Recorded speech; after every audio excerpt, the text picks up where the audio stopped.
સુરેશ સોનીને પદ્મશ્રી એવોર્ડથી સન્માનિત કરાયા। સુરેશ સોની અને તેમની પત્ની ઇન્દિરા સોનીએ કુષ્ઠ રોગીઓની સારવાર માટે તેમનું જીવન સમર્પિત કર્યું છે। રક્તપિત્તના દર્દીઓની સેવા અને સારવાર માટે સુરેશ સોનીએ વર્ષ 1988માં સહયોગ નામનું આખું ગામ વસાવ્યું। આ ગામમાં રક્તપિત્ત રોગથી પીડિત અને જુદા જુદા પ્રકારના દિવ્યાંગ લોકો વસે છે। સુરેશ સોની અને ઇન્દિરા સોનીએ સ્થાપેલા આ ગામમાં મનોદિવ્યાંગો, પ્રજ્ઞાચક્ષુઓ, HIV વાળા અને અનાથ લોકો મળી કુલ 1054 દર્દીઓ વસવાટ કરે છે। રક્તપિત્તના દર્દીઓને જ્યારે સમાજ અત્યંત તિરસ્કાર અને ધિક્કારની નજરથી જોતો હોય છે અને એમની પાસે જવામાં ડર અનુભવ થતો હોય છે, ત્યારે આ દંપતી તેમની પાસે જઈ તેમની સેવા અને સારવાર કરી। પરંતુ સૌથી મોટી વાત એ છે કે તેમણે દર્દીઓને આત્મસન્માન અપાવ્યું, તેમને સ્વનિર્ભર કર્યા। સમાજનો કુષ્ઠ રોગીઓ માટેનો દ્રષ્ટિકોણ બદલવામાં સુરેશ સોનીનું બહુ મોટું યોગદાન છે।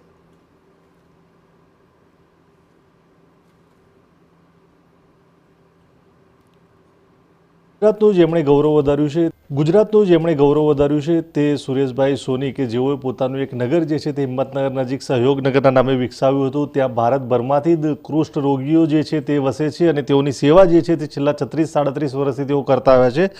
પદ્મશ્રી એવોર્ડ મળ્યો છે। તેમની તો તબિયત જે છે તે નાદુરસ્ત છે। તેમનો પરિવાર જે છે તે આ દર્દીઓની સાથે સાથે તેમની પણ સંભાળ લઈ રહ્યા છે। પરિવારને પણ ખૂબ ખુશી છે। વાત કરીશું સુરેશભાઈ સોનીના પત્ની સાથે, કેવા પ્રકારે આ લાગણી થઈ રહી છે?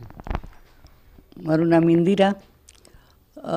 પહેલાં તો ભગવાનનો આભાર માનું છું અને મારા ગુરુ સંતરામ મહારાજનો આભાર માનું છું। અમે ક્યારે પણ આ એવોર્ડ મળશે એવી આશા રાખી જ નહોતી અને અમે એવોર્ડ માટે પણ આ કામ કર્યું જ નથી। અમારા મનની ખુશી માટે અમે આ કામ કર્યું છે। 1970માં મેં ઝૂંપડપટ્ટીમાં કામ શરૂ કર્યું, તે ત્યારથી સફર શરૂ થઈ તો અહીંયા આગળ સહયોગમાં આવ્યા। 54 વર્ષ થયા અમારા। 54 વર્ષમાં એટલો બધો પ્રેમ મળ્યો છે। લેપ્રસીવાળા બધા દર્દીઓ આવે છે અને દાતાઓ એમને મદદ કરી તો અમે આ કામ કરી શક્યા છે। અમે એકલા કામ ના કરી શક્યા। આ ટીમ વર્ક છે, એકલા તો કરી શકીએ નહીં, પણ લોકોએ બહુ જ અમને પ્રેમ આપ્યો। સાબરકાંઠા લોકો એટલા સોબર છે કે અમે શરૂઆત 88માં શરૂ કરી ત્યારે અમારી પાસે કશું જ નહોતું, ઝૂંપડા બાંધીને અમે રહ્યા હતા। પણ લોકોને જેમ જેમ ખબર પડી એમ પૈસા આવતા ગયા અને મકાન બંધાતા ગયા, દર્દીઓ પણ આવતા ગયા અને જેમ જેમ ખબર પડી આજુબાજુ ગામોથી ત્યાંથી દાન પણ એટલું બધું આપે, બટાકા આવે, અનાજ આવે, એટલે લોકોએ સહકાર આપ્યો છે ત્યારે આ સંસ્થા ઊભી થઈ છે। અમે એકલા તો કરી શકીએ નહીં। દર્દીઓનો એટલો બધો પ્રેમ છે સુરેશભાઈ માટે, ભગવાન માને સુરેશભાઈને, અને આ માદા પડ્યા છે તો એ લોકોની આંખમાં આંસુ છે। આજે જે પ્રકારે આપ પણ અત્યારે પરિવાર એમની સેવા કરી રહ્યા છે, અત્યારે માદા પડ્યા છે તો પણ જલ્દીથી સ્વસ્થ થાય તે આ પરિવાર જે છે તે લોકો પણ પ્રાર્થના કરી રહ્યા છે। આપ પણ અહીંયા આ બધાની સેવા કરો છો, આ પરિવાર પણ આ કુષ્ઠ રોગીઓ સાથે જોડાયા હતા। આભાર કોનો માનશો કે આ પદ્મશ્રી એવોર્ડ? આભાર તો પહેલાં તો સરકારનો માનું છું, પછી તમારા દર્દીઓ એટલો પ્રેમ કરી, એટલા બધા ખુશી થયા છે સ્ટાફ ને દર્દીઓ ને, એમના લીધે જ આ એવોર્ડ મળ્યો છે। એમનો હું પહેલો તો આભાર માનું છું। એવું પણ કહી શકાય ઇન્દિરાબેન કે જે પ્રકારે તેઓએ જે દર્દીઓની અહીંયા સેવા કરી તે સુવાસ ફેલાતા ભારતભરમાંથી આ દર્દીઓ જે છે તે અહીં એક બાદ એક આવતા ગયા। એક ભારતનો એક શું કહેવાય કે ભારતના એક અહીં નાનકડું મિની ઇન્ડિયા બન્યું તે પ્રકારની અહીં એક વસાહત ઊભી કરી હતી। શરૂઆતમાં તો નાના ઝૂંપડા જ બાંધ્યા હતા, પણ લોકોનો સહકાર મળ્યો અને લોકો આવતા ગયા અને કારવા બનતા ગયા, એમ લોકોનો ધસારો વધવા માંડ્યો। જેનું કોઈ નથી એવા લોકો પણ અહીંયા આવે છે। સાસુને કાઢી મૂકેલા બહેનો પણ છે, પરિવારવાળા પણ એવા છે કે નથી કોઈ રાખી શકતું, એટલે આ સંસ્થા દરેક માટે છે। કોઈને સુરેશભાઈ જાકારો આપ્યો જ નથી અને દાન આવતું જાય છે અને લોકોને પ્રેમથી રાખીએ છીએ અમે। અને આજે હું લગ્ન કરે મને 54 વર્ષ થયા, આ જીવનસાથી મને સારા મળ્યા, એના લીધે મને આજે ગૌરવ થાય છે કે મને મારા જીવનસાથી સારા મળ્યા છે, ત્યારે આજે એવોર્ડ લેવાનો સ્વીકારવાનો આનંદ થાય છે મને। સુરેશભાઈ આપ આભાર શું કહેશો એક લીટીમાં? ભારત સરકારનો ખૂબ ખૂબ આભાર માનીએ છીએ। આ સાથે અમારી દીકરી અને જમાઈ પણ છે। દીકરી જમાઈ છોકરો બહુ બધા જ અમારી સાથે છે, આખું પરિવાર અમારી સાથે છે, એટલે જ આ કામ કરી શક્યા છે અમે।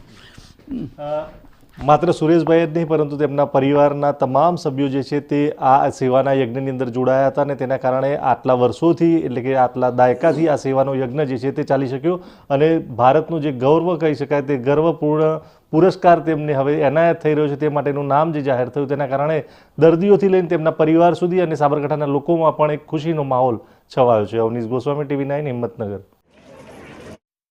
એમએસ યુનિવર્સિટીમાંથી 1966માં મેથેમેટિક્સ વિષય સાથે પાસ થયા, જે બાદ તેમને એન્જિનિયરિંગ કોલેજમાં નોકરી પણ મળી ગઈ, પરંતુ મનમાં માનવતાનું કામ કરવાની ઈચ્છા હતી.